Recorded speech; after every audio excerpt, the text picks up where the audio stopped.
Meus irmãos, quero saudar a todos na paz do Senhor Jesus, amém? Os irmãos podem se assentar, fiquem à vontade, graças a Deus, mais uma oportunidade. Graças a Deus. Quero convidar os irmãos a lerem em Apocalipse, capítulo de número 13. Por gentileza aí, abra sua Bíblia em Apocalipse, capítulo de número 13. Nós estamos falando aí sobre escatologia, né? O estudo das últimas coisas. O Michel já trouxe a mensagem dele na semana passada. Inclusive, os irmãos já estão sabendo que as mensagens que a gente está fazendo estão sendo postadas no YouTube. A gente está publicando todas elas. A do pastor Carlos também já está, né? E pretendo até o final da semana que vem, quando acho que vai ser meu pai que vai pregar, né? Porque houve aí uma mudança devido ao Cauê e ao Naldo terem que fazer as duas provas do Enem, né? Está sendo hoje, será a próxima na semana que vem. Aí eu tive que me agilizar um pouquinho essa semana para poder dar conta, amém? Mas vamos lá, o tema que me foi proposto, o tema que caiu para que eu estudasse e trouxesse para os irmãos é sobre a marca da besta, né? Então vamos lá, vamos ler o capítulo inteiro, o capítulo 13, amém? Acompanhe a leitura. Eu vou colocar aqui na tradução Almeida, revista e corrigida, amém? Diz assim: E eu pus-me sobre a areia do mar e vi subir do mar uma besta que tinha 7 cabeças e 10 chifres, e sobre os chifres 10 diademas ou coroas, e sobre as cabeças um nome de blasfêmia. E a besta que vi era semelhante ao leopardo, e os seus pés como os de um urso, e a sua boca como a de leão. E o dragão deu-lhe o seu poder, e o seu trono e grande poderio. Verso 3.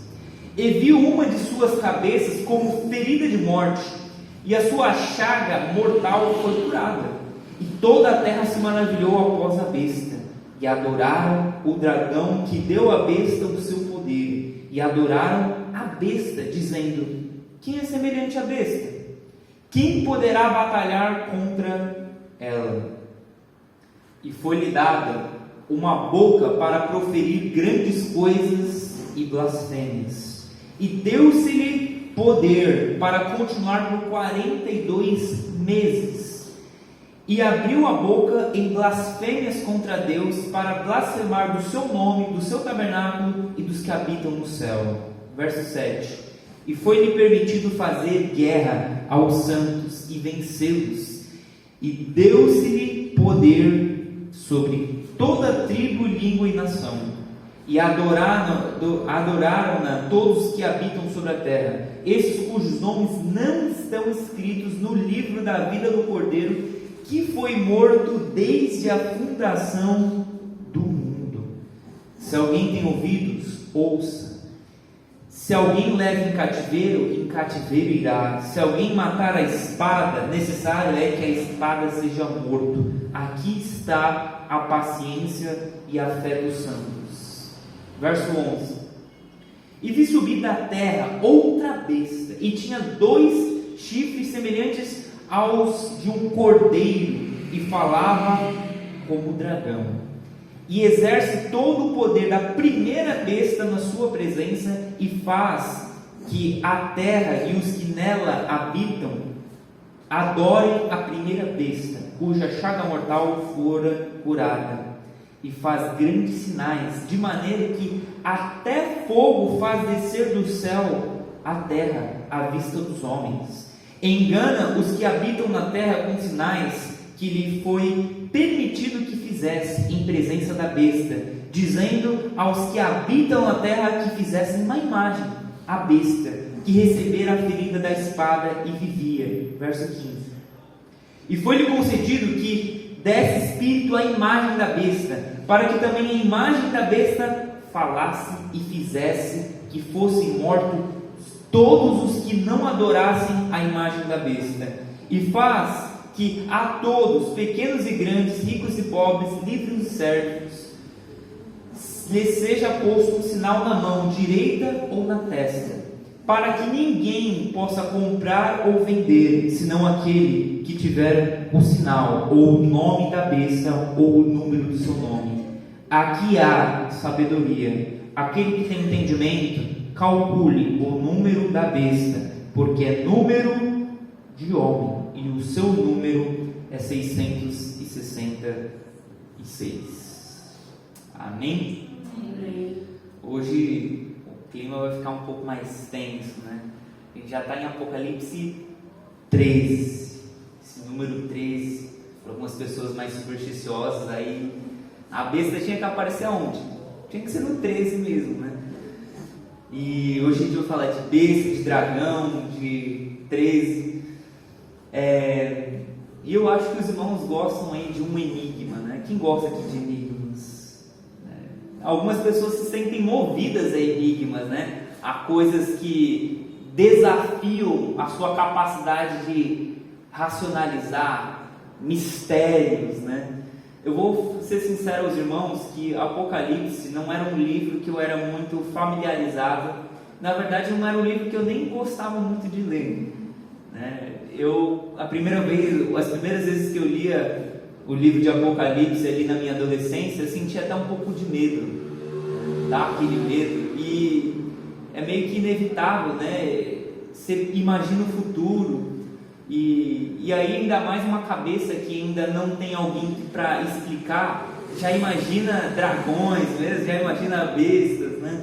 Mas a gente tem que entender que o Apocalipse, ele utiliza linguagem simbólica, alegórica, figurada, tipológica. Ele utiliza termos que se a gente for levar ao pé da letra, literalmente, a gente não vai entender. Então é necessário a gente usar aqui a ciência da interpretação, a hermenêutica, né? Se vocês notarem, o livro do Apocalipse é um dos livros que mais fazem alusão ao Antigo Testamento e faz mais alusões à Bíblia como um todo. Só que em nenhum momento o livro de Apocalipse faz uma citação direta. Sabe citação direta? Quando Jesus diz, por exemplo, como disse o profeta Isaías, como disse o profeta Ezequiel, como disse Jonas. Não tem no livro do Apocalipse inteiro nenhuma citação direta. Não tem nada do tipo, como diz em Gênesis, como diz em Êxodo, não. Mas ele faz alusões à Bíblia inteira. De forma que, para entender, é muito bom que você tenha acompanhado toda a Bíblia, né? Eu acho que é uma das razões do porquê o Apocalipse está no fim da Bíblia, já é para o leitor entender que, para ele entender o último versículo, o último livro, ele tem que entender toda a Bíblia. Então, é um livro muito complexo. Eu espero poder passar para os irmãos aqui alguma coisa sobre isso, né? Porque assim, tratar do Apocalipse de escatologia é tratar de assuntos que movem o ser humano. Quais são as 3 perguntas filosóficas que movem todo ser humano? Quem somos, de onde viemos e para onde estamos indo, né? E o Apocalipse, ele responde, na verdade, essas 3 perguntas. Responde quem somos, da onde a gente veio e para onde a gente está indo. Você não pode dissociar nada, mas especialmente o Apocalipse vai falar disso. Para onde está indo a humanidade? Para onde estamos caminhando a passos largos? O que nos prepara ao futuro? O que nos prepara daqui a 10, 15, 20 anos? Né? Mas vamos lá. Para a gente entender Apocalipse capítulo de número 13, a gente tem que ter um pouco de clareamento sobre o capítulo 12 de Apocalipse. Lembrando que a Bíblia não foi escrita em capítulos. Essa capitulação, isso aí é para facilitar. Era um texto corrido, né? Capítulo 12 vai falar sobre uma mulher grávida que é perseguida por um dragão. Essa mulher simboliza Israel. E o filho que ela está em gestação simboliza Jesus. O dragão, como o próprio texto, se vocês lerem Apocalipse 12, vai descrever, é o diabo. que tenta matar a mãe e a sua criança. Tenta eliminar Israel e o seu filho, Jesus. Se vocês notarem, essa disputa, ela começa desde Gênesis 3,15. Começa desde os primórdios da humanidade. Essa luta que o diabo tenta, de várias formas, né, matar Israel, eliminar Israel e o filho. Só que chega um determinado ponto, se vocês lerem aqui, por exemplo, Apocalipse 12, verso 12, vai dizer que ele perdeu a guerra, né? Pelo que alegrai-vos, ó céus, e vós que nele habitais, ai dos que habitam na terra e no mar, porque o diabo desceu a vós e tem grande ira, sabendo que já tem pouco tempo. Então ele perde a guerra e é lançado aonde? Na terra. E quem é que ele vai perseguir agora? Ele vai perseguir a igreja, vai perseguir a nós. Se vocês lerem o último versículo de Apocalipse 12, o verso 17, diz assim: e o dragão irou-se contra a mulher e foi fazer guerra ao resto da sua semente ou descendência, os que guardam os mandamentos de Deus e têm o testemunho de Jesus Cristo. Então quem é que agora o dragão vai guerrear? Contra eu e você, contra a igreja. Aí então a gente está preparado para poder entender o capítulo 13. Porque no capítulo 13, para estabelecer essa guerra contra nós, o diabo vai chamar duas bestas, dois monstros, duas pessoas que a gente chama de besta, mas é símbolos do mal, que são o anticristo e o falso profeta. Então, vamos entender? Verso 1 diz assim, Apocalipse 13, 1: e eu pus-me sobre a areia do mar, e vi subir do mar uma besta que tinha 7 cabeças e 10 chifres, e sobre os chifres 10 diademas, e sobre as cabeças um nome de blasfêmia. Então tenta imaginar aí um monstro com 7 cabeças, cada cabeça tinha 1 ou 2 chifres, e nos chifres tem diadema, como se fosse uma aliança que vai, né? Uma coroa que está em volta do chifre. Isso é uma diadema. O que é o mar aqui que João vê? A besta, ela sai da onde? Ela sai do mar, se levanta do mar. O mar, se vocês lerem Apocalipse 17, verso 15, diz que, e disse-me, as águas que viste, onde se assenta a prostituta, são povos e multidões e nações e línguas. Ou seja, o mar aqui que João vê é as nações, é as multidões. Então a besta, ela vai vir das nações, ela vai surgir diante da multidão. E aqui vai dizer o seguinte, 13:1: ela tem 7 cabeças e 10 chifres, sobre os chifres 10 diademas, e sobre as cabeças um nome de blasfêmia. Eu já vou chegar nas cabeças e nas diademas, mas eu estou primeiro dando um entorno aqui. Os nomes de blasfêmias, é como se cada uma tivesse um nome de blasfêmia diferente. Se você pega em outras traduções, blasfêmia nada mais é do que ultrajar, desprezar o nome de Deus. Essa besta, ela vai ser um antideus, um anticristo, vai se levantar contra tudo que se é de Deus. Cabeças, agora vamos para as cabeças. O que é essas cabeças? Essas cabeças são símbolos de governo, poderio, autoridade, né? E olha só a descrição que é feita.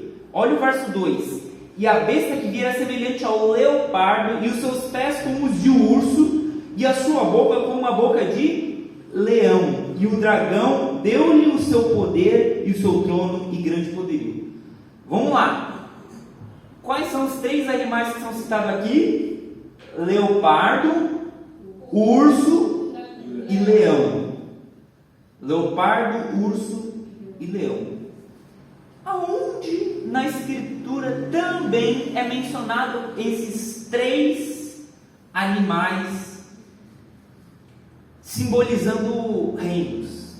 Em Daniel capítulo 7. Vamos lá bem rapidamente. Daniel 7, verso 3.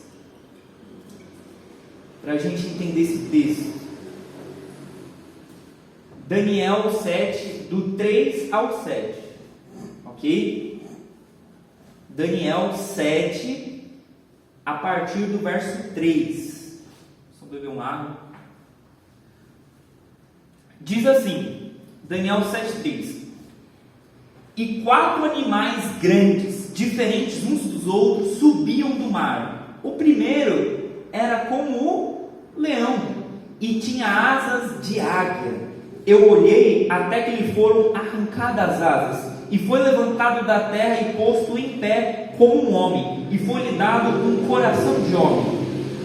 Verso 5: Continuei olhando, e eis que o segundo animal, semelhante a um urso, o qual se levantou de um lado, tendo na boca 3 costelas entre os seus dentes, e foi-lhe dito assim: Levanta-te, devora muita carne. Verso 6: Depois disso, eu continuei olhando, e eis aqui outro, semelhante a um leopardo, e tinha 4 asas de ave nas suas costas. Tinha também esse animal 4 cabeças, e foi-lhe dado domínio. Verso 7: Depois disso, eu continuava olhando nas visões da noite, e eis aqui o 4º animal, terrível, espantoso e muito forte, o qual tinha dentes grandes de ferro. Ele devorava e fazia em pedaços, e pisava aos pés o que sobejava. Era diferente de todos os animais que apareceram antes dele, e tinha 10 pontas. 3 animais. Esses 3 aqui simbolizam impérios, reinos. O primeiro, que é o leão, simboliza o reino babilônico, Nabucodonosor, o próprio reino onde Daniel pregou, onde o Daniel profetizou. O segundo simboliza o império, o urso aqui no caso, simboliza o império Medo-Pérsia, que veio logo após, império Medo-Pérsia. O terceiro, que é o do leopardo, simboliza o reino greco-macedônio. E o último, ao qual ele não descreve nenhum tipo de animal, ele só diz que é um animal terrível e é diferente de todos os outros que ele viu, representa o Império Romano, que foi um império que matou muitas pessoas, que reinou durante muito tempo. Agora, por que 3 animais? Qual a característica desses 3 animais? Leão, leopardo e urso. Todos eles são predadores. Nenhum deles são animais inofensivos. São animais que capturam, são velozes, matam, são fortes, são predadores. Aí, pergunta, como é mesmo que a gente viu em Apocalipse? A gente viu quantos? Aqui a gente viu 4 animais, certo? Em Daniel a gente viu 4 animais. E aqui a gente viu quantos animais? Uma besta só, que tinha as características de 3 animais. O que isso significa? Significa que, imagine o terror, imagine aquilo que foi feito no Império Babilônico, imagine o que foi feito no Império Greco-Macedônio, no Império Medo-Persa, no Império Romano. Soma tudo isso, é o que vai ser essa besta. Essa besta, ela vai ser a somatória, o resultado, o produto de tudo aquilo que foi todos esses reinos, em uma escala muito maior, em um nível muito maior. Lembrando, gente, não estou falando aqui de uma besta, de um animal que sai comendo as pessoas por aí, não estou falando disso. A gente está falando aqui, tipologicamente, simbolicamente, a gente está falando aqui de nações que vão se levantar e vão dominar o mundo. A gente está falando aqui de um anticristo que vai reinar sobre esse mundo. Aqui a gente está falando, especialmente, essa besta que emerge do mar, a gente está falando de um aspecto militar e político, que vai dominar, é um sistema que vai dominar isso tudo, e que já opera. Se você pega, por exemplo, 2 Tessalonicenses capítulo 2, diz que o espírito do anticristo já opera. Já opera. Talvez ele não tenha se encarnado, talvez ele não tenha ainda tomado uma forma, um corpo, mas ele já opera. Olha só o verso 3. Lembra, aqui, só para fazer uma divisória de forma a esclarecer, os versos 1 e 2, eles vão descrever essa besta, e a partir do verso 3, vai ser descrito o que ela está fazendo, o que ela vai fazer. Vamos acompanhar? Ele diz assim: e viu uma de suas cabeças como ferida de morte, e a sua chaga mortal foi curada, e toda a terra se maravilhou após a besta. Aqui é importante destacar o seguinte: no Apocalipse, o anticristo, ele é um imitador de Deus. Só que ele não é um imitador de Deus como eu e você, ou um imitador no bom sentido, né? Não é no sentido que Paulo diz em 1 Coríntios capítulo 11:1, sede meus imitadores como sou de Cristo. Não é nesse sentido. É uma imitação barata. Pensa aí no sentido de você vender um produto, aí alguém vai lá e faz uma imitação barata. Não imita na mesma proporção, na mesma qualidade. É isso que é a imitação. Se Deus... Você quer ver alguns exemplos? Deus, ele é Pai, Filho e Espírito Santo. O dragão, ele chama as duas pessoas, o anticristo e o falso profeta. É a trindade da morte, é a trindade da devastação, do terror. Deus, ele sela os seus escolhidos, ele dá um selo, ele marca os seus filhos, em Apocalipse 7, verso 4, a partir do verso 4. O que o diabo vai fazer também? Vai marcar os seus ascétas, aqueles que adoram a besta. Ele vai imitando, ele vai querer pegar características. Eu gosto de uma comparação que eu vi do pastor Rodrigo Silva, um arqueólogo, que ele utiliza a seguinte comparação. Ele diz: imagine que você que é vendido um Rolex,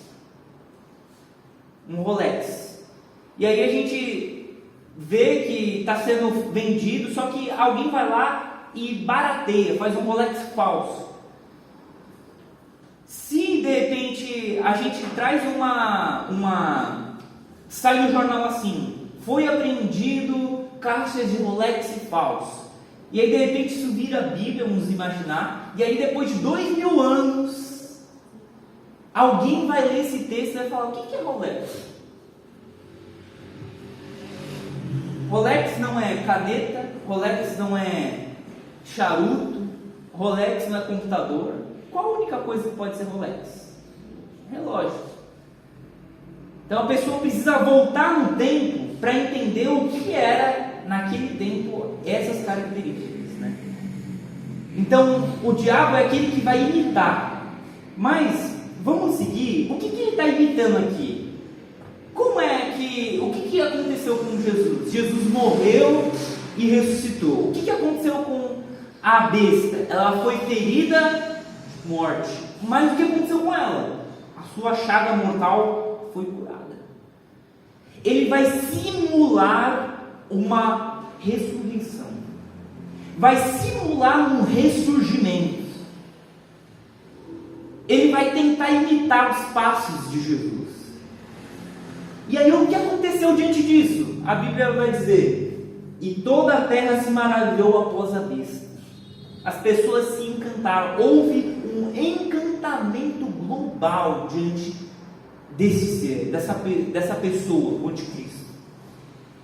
E aí o que acontece após isso? E adoraram o dragão que deu à besta o seu poder. Quem é que deu à besta o poder? dragão. Assim como nos estudos que a gente teve aqui sobre o Espírito Santo, o Espírito Santo, ele que deu poder a Jesus. A Bíblia diz: o Espírito do Senhor está sobre mim, me ungiu, né, para dar vida, né, curar os enfermos. Quem ungiu a Jesus foi o Espírito Santo. Agora, quem é que, aspas, unge? Quem é que dá poder ao anticristo? O dragão. E aí as pessoas vão adorar de forma descarada, de forma clara, a besta e o dragão. E vão dizer: quem é semelhante à besta? Quem poderá batalhar contra ela? Que mais vem? E foi-lhe dado uma boca para proferir grandes coisas e blasfêmias, e deu-se-lhe poder para continuar por 42 meses. Prestem bem atenção nesse ponto. Nesse verso 5, foi-lhe dado uma boca para proferir grandes coisas. Quem é que deu essa boca? Foi Deus. E em que sentido? Porque poder, quem dá poder, quem deu o poder foi o dragão. Agora, quem permitiu que tudo isso viesse a acontecer, quem permitiu que assim agisse, é Deus. Deus, ele permitiu as blasfêmias que esse anticristo vai fazer. Diz assim: e foi-lhe dada uma boca para proferir grandes coisas. Em que sentido? De se gabar, de mostrar o seu poder, de mostrar a autoridade que lhe foi dada, de blasfemar, desprezar a Deus. Só que o tempo do anticristo é tempo curto. Diz assim: deu-se esse poder para continuar por 42 meses. 42 meses, 1260 dias, ou 3 anos e meio, é uma figura tipológica também. 42 meses, nada mais é do que 3 anos e meio. Aí se você me diz assim: Mateus, o que isso quer dizer? Se a gente pega as 70 semanas de Daniel, a gente vai entender isso aqui. Diz que na última semana, a última semana foi dividida em duas.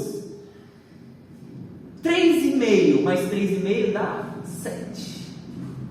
Os 3,5 aqui, o primeiro 3,5 é os 3,5 da igreja, a proclamação do Evangelho, a expansão do reino, a pregação, que começou desde Cristo. A gente ainda está vivendo. Para um anticristo é dado 3 anos e meio. Aí você diz assim: Mateus, então quer dizer que 3 anos e meio de Cristo até agora foram 3 anos e meio, e que é dado 3 anos e meio para o diabo, então ele vai ficar por 2.000 anos? Não. A Bíblia vai dizer que esse tempo ele será encurtado, que esse tempo ele foi abreviado, porque senão até os escolhidos não cairiam no engano. Porque é um tempo complicado, vai ser um tempo muito difícil assim para a humanidade. E o que mais? Verso 6: e abriu a boca em blasfêmias contra Deus, para blasfemar do seu nome, do seu tabernáculo e dos que habitam no céu. Olha só, é uma besta que vem da onde? A primeira besta vem do mar, a segunda vem da terra. Nenhuma besta vem do céu. Pelo contrário, todas as duas, elas se opõem a tudo que vem do céu. Elas se opõem a Deus, ao seu nome, ao que Ele faz, ao tabernáculo e aos que habitam no céu. Esse tempo aqui, que a gente chama dos 42 meses, dos 1260 dias, é o que a gente chama de grande tribulação. Nesse tempo, vai se levantar contra tudo que é de Deus. Esse tempo, a Bíblia há de ser desvalorizada. As pessoas vão caçar pessoas que usam a Bíblia, vão, quem sabe, até queimar Bíblias. Vão ter perseguições de todas as formas, né? E olha olha só que interessante, o verso 7 complica um pouco para quem é um pré-tribulacionista, né? Quando a gente vai estudar sobre essa grande tribulação, existem os pré-tribulacionistas e os pós-tribulacionistas. Os prés acreditam que Deus ele vai arrebatar a igreja, o grande arrebatamento que a gente aprende, especialmente nas igrejas das Assembleias de Deus, Belém, Madureira e outras mais, de que a gente será arrebatado previamente, antes da grande tribulação. Só que aqui complica esse texto, por exemplo, porque diz assim: e foi-lhe permitido fazer guerra aos santos, e vencê-los, e deu-se poder sobre toda a tribo, língua e nação. Se você pega qualquer tradução, você pega na NTLH, NVI, NVT, todas elas vão trazer santos, povo de Deus. Não vai falar aqui de Israel, que alguns talvez falem assim: ah não, o povo de Deus vai subir, os santos que está falando aqui é o Israel. Não, porque aqui está falando, e deu-se poder sobre toda a tribo, língua e nação. Ou seja, são pessoas que são santos em todas as regiões. E o poderio, a autoridade que o anticristo vai ter, vai ser de forma generalizada. Só que, olha o que diz o verso 8. Quem é que vai adorar essa besta? E adoraram-na todos que habitam na terra. Todo mundo vai adorar, exceto esses cujos nomes não estão escritos no livro da vida do Cordeiro, que foi morto desde a fundação do mundo. Então, lembrem-se, Jesus ele morreu só historicamente há 2000 anos atrás. Só historicamente. Mas Jesus, na verdade, morreu na eternidade. Antes que Deus dissesse, haja luz, ele disse, haja cruz. Quando é que o Cordeiro foi morto? Desde a fundação do mundo. Então, desde a fundação do mundo, Deus já viu eu e você. Amém. Já viu a gente para poder nos salvar. Esses que não vão adorar a besta, esses que vão rejeitar esse sistema mundano que vai ser instaurado na terra. O verso 9 e 10 já complica para a gente, porque ele diz assim: se alguém tem ouvidos, ouça. Se alguém leva em cativeiro irá. Se alguém matar a espada, é necessário que a espada seja morto. Aqui está a paciência e a fé dos santos. Ou seja, se te levarem preso, vá preso. É difícil. Se te matarem a espada, se forem te matar a espada, seja morto a espada. Aqui está a paciência e a fé dos santos. Ou seja, o que esse texto em tese está dizendo é o seguinte: o negócio vai ficar difícil para a gente. Haverá esse tempo em que a gente vai passar. Eu acredito, na minha perspectiva, uma perspectiva pós-tribulacionista, que a gente vai passar pela tribulação. Porque não teria, na minha visão, porque Deus ele revelou o Apocalipse inteiro se a gente não vai passar por isso. Por que eu tenho que me preocupar com a marca da besta, com 7 selos, 7 trombetas, se eu não vou estar aqui, vou estar no céu, eu vou estar, ou seja, eu vou estar em outro lugar? Não, eu não vou passar por isso. Mas se Deus passou, se Ele mostrou tudo isso, é porque eu acredito que é importante que a gente saiba para poder enfrentar tudo isso, para que a gente possa suportar, pelo menos com a graça de Deus, suportar esse tempo. Então é um tempo que a gente vai ser perseguido. Já caminhando mais para o final, agora a gente vai falar sobre a segunda besta, a besta que sobe da terra. A primeira é do mar, a segunda é da terra. Olha só que interessante. Vi subir da terra outra besta, e tinha 2 chifres semelhantes ao de um cordeiro, e falava como dragão.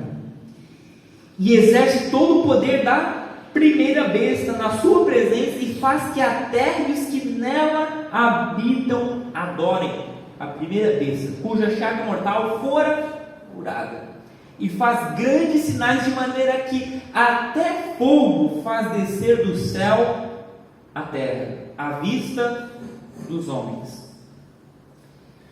Essa segunda besta, olha só que interessante. Quantos chifres ela tem? Ela tem dois chifres. Esses chifres, eles se parecem com o quê? Com o cordeiro. A pergunta é, quem era o cordeiro que a gente leu aqui no verso 8? E adoraram-lhe todos que estão sobre a terra, esses cujos nomes não estão escritos no livro da vida do Cordeiro. Cordeiro é quem? É Jesus, é Cristo. E aí chega agora e abre-se o texto falando que vai haver uma besta que tem aparência de cordeiro. Mas como que ela fala? Ela fala com um dragão. Ou seja, esse segundo será uma besta que vai dominar o campo da religião, da teologia. É uma besta que vai ser alguns anticristos. Se você pega em João, ele diz: alguns anticristos se fizeram. Ou seja, vai ser alguém que vai se infiltrar na teologia, nos ensinos, nas heresias e vai divulgar mentiras para o povo. E o povo vai acreditar. Porque o povo, muitas pessoas, infelizmente, não leem a Bíblia. Talvez a gente aqui a gente entenda que vai haver um anticristo, mas alguns anticristos já estão operando em muitas igrejas e está enganando. São pessoas que têm a aparência de cordeiro, que canta as músicas que a gente canta, que faz orações bonitas e mirabolantes e maravilhosas, mas quando fala como um dragão. Fala coisas que fazem a gente descrer das promessas de Deus, descrer da Bíblia, viver uma vida que não é uma vida ética, não é uma vida limpa, não é uma vida honesta. Faz a gente ser entorpecido em nosso caminhar, de modo que essa segunda besta ela vai dominar isso. E mais, ela vai exercer o poder da primeira e vai fazer com que as pessoas adorem a primeira besta. Adorem. Se vocês verem, muita gente criou muita teoria ao longo da história sobre essa segunda besta. O campeão disso aqui é o Papa. Todo mundo fala que o falso profeta vai ser o Papa. O Papa. Vamos atentar, o Papa mudou, olha o que ele está fazendo. E não é sem razão, também. Eles, se você pega os nomes, se você pega até as numerologias do 666, o que as pessoas fazem, aquelas contagens toda, dá alguns nomes, mas assim, o que eu quero que os irmãos entendam é que assim, não é fácil a gente discernir. Talvez a gente diga assim, mas vai ser muito fácil, quando surgir, pronto, tá aí. Gente, ele vai vir como um cordeiro, ele vai ser uma imitação barata de Deus, vai fazer tudo. Jesus morreu e ressuscitou, ele vai fazer isso. Tem aparência de cordeiro? Vai ter aparência de cordeiro. Olha o que mais, ele vai fazer milagres, sinais, vai fazer até o quê? Fogo, faz fogo descer do céu. Quem é que no Antigo Testamento fez fogo cair do céu? Elias. Ou seja, ele vai se parecer como um profeta de Deus. Os profetas de Deus fizeram fogo cair do céu. O que ele vai fazer? Eu vou fazer fogo cair do céu também. Então, eu te digo o seguinte, é muito fácil você discernir aquilo que é explicitamente mal. Agora, é muito difícil você discernir aquilo que tem cara de ser bom, mas internamente é mal. Seria muito fácil, a gente tem que orar a Deus não para discernir aquilo que é mal, mas a gente também, mas sobretudo a gente tem que discernir aquilo que tem a aparência de ser bom, mas na verdade é mal. Por isso que a gente tem um texto que diz, né, sobre a aparência do mal, fugir da aparência do mal, né?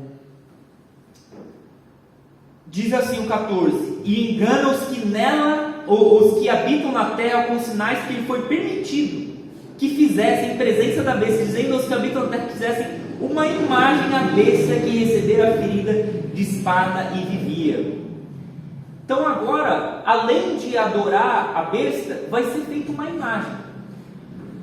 Alguns criam algumas teorias sobre isso. Talvez pode ser um símbolo, qual, por exemplo, o nazismo utilizava a suástica, que é um símbolo.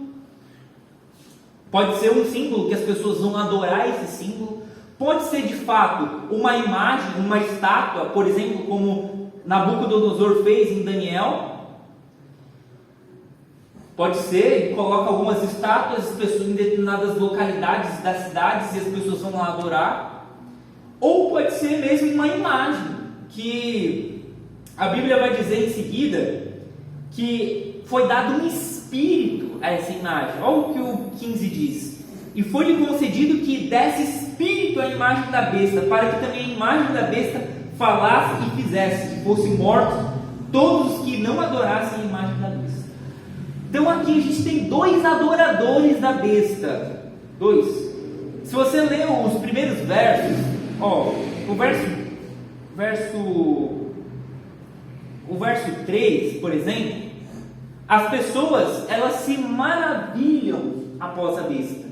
Então a adoração aqui será uma adoração por maravilhamento.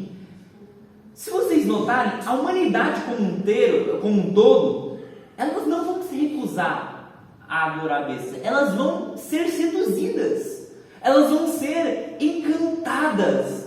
Meu Deus, olha como essa besta, olha como essa pessoa age, o que ela faz, como ela opera, ou os milagres, ou os sinais. As pessoas vão ficar encantadas, mas aqui chega um ponto no verso 15, que agora ela vai coagir, alguns vão se maravilhar e vão adorar de própria vontade, e aos outros vão ser coagidos, forçados, obrigados a adorar. E aqui a gente chega ao ponto final, que aqui é onde entra, a partir do verso 16 ao 18, o grande mistério da marca da besta, né? Que é onde aqui as pessoas se dividem e faz cálculos, e aí meia, mais tanto. E vamos lá, vamos para essa parte, né? Diz assim, verso 16: e faz que a todos, pequenos e grandes, ricos e pobres, livres e servos, lhes seja posto um sinal na mão direita ou na testa, para que ninguém possa comprar ou vender, senão aquele que tiver o sinal, ou o nome da besta, ou o número do seu nome. Aqui há sabedoria. Aquele que tem entendimento, calcule o número da besta, porque o número que é número de homem, e o seu número é 666. Bora lá. Estou caminhando para o final, gente. Aqui já estou no final. É porque eu precisava, antes de falar sobre a marca da besta, eu tinha que falar quem que eram as bestas, né? Que são duas: a besta do mar e a besta da terra. Agora a gente vai falar sobre a marca da besta, né? Eu tive que, infelizmente, tomar um pouco do tema da Raíssa, porque na verdade quem ia falar sobre o anticristo era a Raíssa, né? Mas eu tive que... Você me perdoa, né, Raíssa?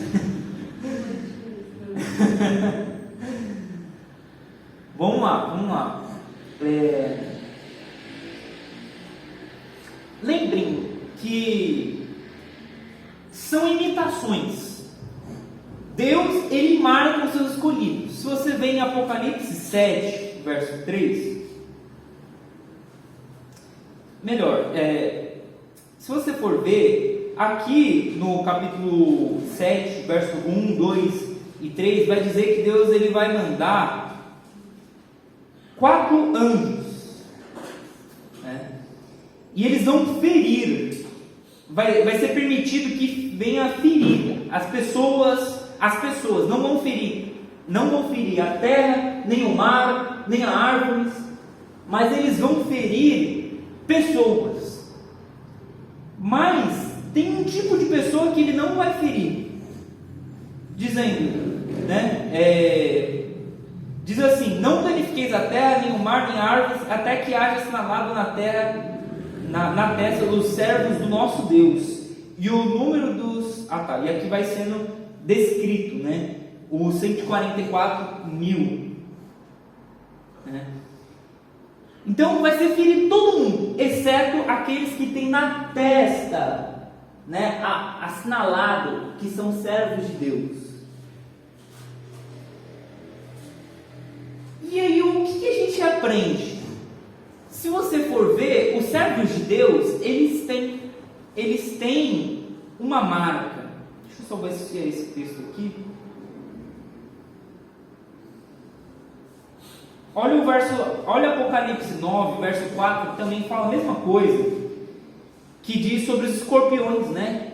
E aí diz assim: e foi-lhe dito que não fizessem dano à erva da terra, nem verdura alguma, nem a árvore alguma, mas somente aos homens que não têm na testa o sinal de Deus.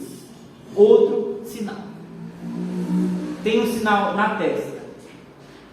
Aí, o que aqui a gente aprende? O que o diabo vai fazer?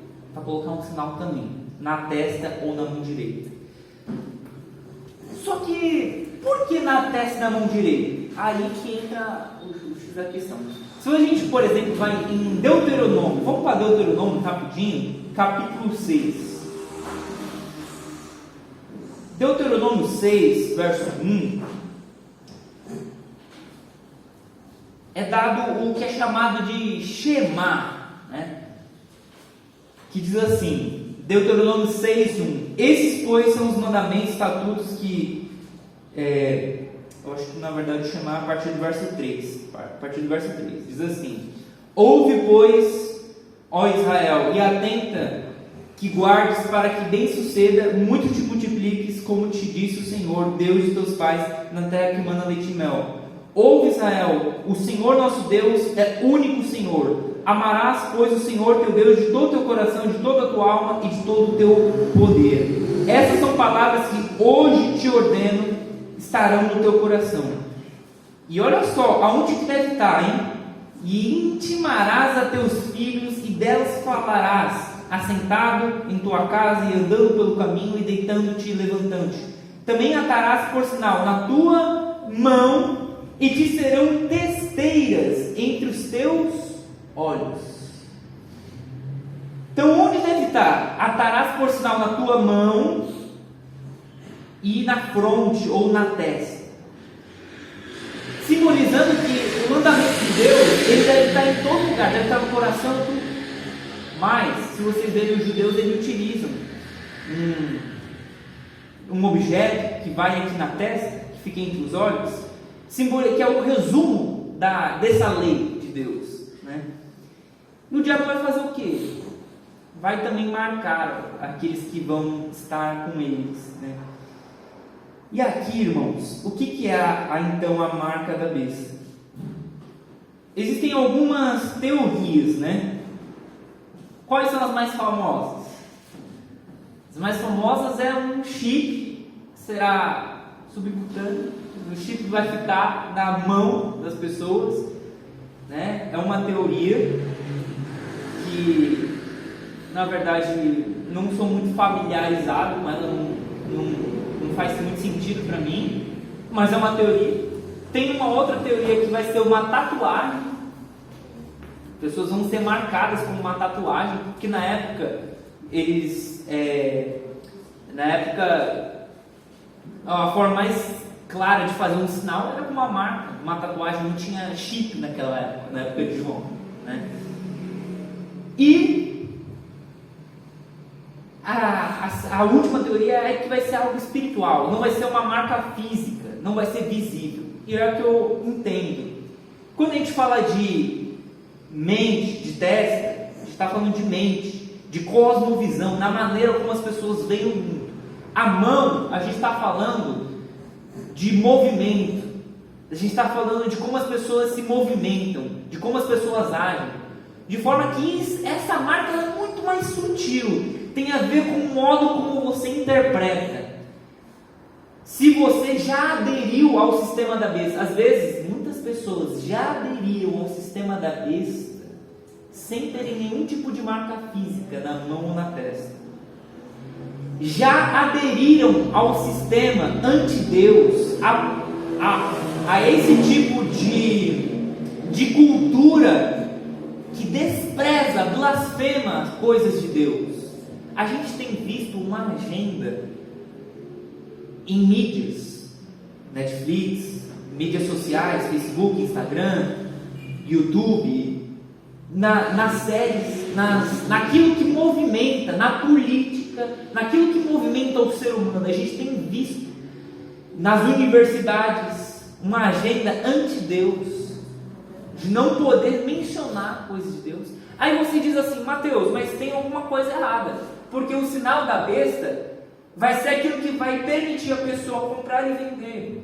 Como que as pessoas então vão ser identificadas se é um sinal invisível? O comprar e vender aqui, na verdade, é um boicote. A pessoa vai ser sabotada. Ela vai tentar o mercado de trabalho, por ser cristão, não vai conseguir o emprego, ou não vai conseguir ser promovido, não vai conseguir os cargos, vai ser ridicularizada, e logo, consequentemente, ela vai perder. A gente vai perder direitos. Igual na época de Domiciano, época em que João escreveu esse livro, os cristãos eram perseguidos, tinham seus direitos tirados, as pessoas perdiam suas casas, tinham que se virar de alguma forma, porque elas perdiam seus direitos, não podiam comprar, não podiam vender. Aquele é cristão, não compra dele. Ele não adora o César, não adora o imperador. É nesse sentido, não é no sentido de a pessoa ir lá no supermercado, apresentar o chip e o chip pagar a compra. Não é nesse sentido, é no sentido mesmo da pessoa ser boicotada, ser sabotada. Em tudo que ela faz, alguém tentar sabotar o que ela faz. Portanto, irmãos, para finalizar, o que eu penso?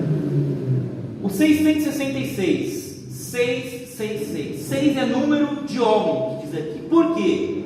Deus ele criou o ser humano em que dia? No sexto dia. O 7 na Bíblia é o número da perfeição, da completude, é o número de Deus. 7 Espíritos de Deus, 7 anjos, 7 trombetas. Tudo 7 significa completude, significa plenitude, significa perfeição. Ou seja, o 666 é um número que nunca se transforma em 7. É um 6 que começa com 6, continua com 6 e termina com 6. Nunca chega ao 7, nunca chega à perfeição. O 6 é número de incompletude, é um número de imperfeição, é um número de homem. De forma que a gente precisa saber ler o nosso tempo. Para finalizar, eu diria o seguinte, eu reitero o verso 10, que diz: se alguém leva em cativeiro irá. Se alguém matar a espada, é necessário que a espada seja morta. Aqui está a paciência e a fé dos santos. Que nesse tempo a gente aprenda a fazer uma leitura do nosso tempo, uma leitura das nossas relações, de como que a gente tem se firmado, se a gente tem de fato firmado, ou se a gente já não está, quem sabe, flertando com o sistema da besta. Se a gente não está, vamos dizer, sendo seduzido ao sistema que já opera, talvez não de forma totalmente completa. Talvez ainda não tenha um anticristo específico na Terra, não sei, a gente não sabe, talvez não tenha revelado, mas o sistema já opera, e a gente tem que tomar cuidado para a gente não flertar, não ser seduzido, não ser atraído por esse pós-modernismo que tem feito a gente abandonar valores que eram preciosos para a gente no passado, valores que fizeram a nossa cultura chegar aqui, uma cultura cristã. Que a gente venha manter a fé, a paciência, porque a gente vai precisar de muita fé e de muita paciência. E a gente vai precisar de discernimento. Não é fácil, irmãos. Não é fácil a gente discernir. É muito fácil a gente discernir uma besta quando a gente vê claramente que é. Mas se essa besta vir como um cordeiro? Deus nos dê graça, Deus nos dê luz para a gente poder discernir e viver esse último tempo. Amém? Deus abençoe e agradeço por dar a gente.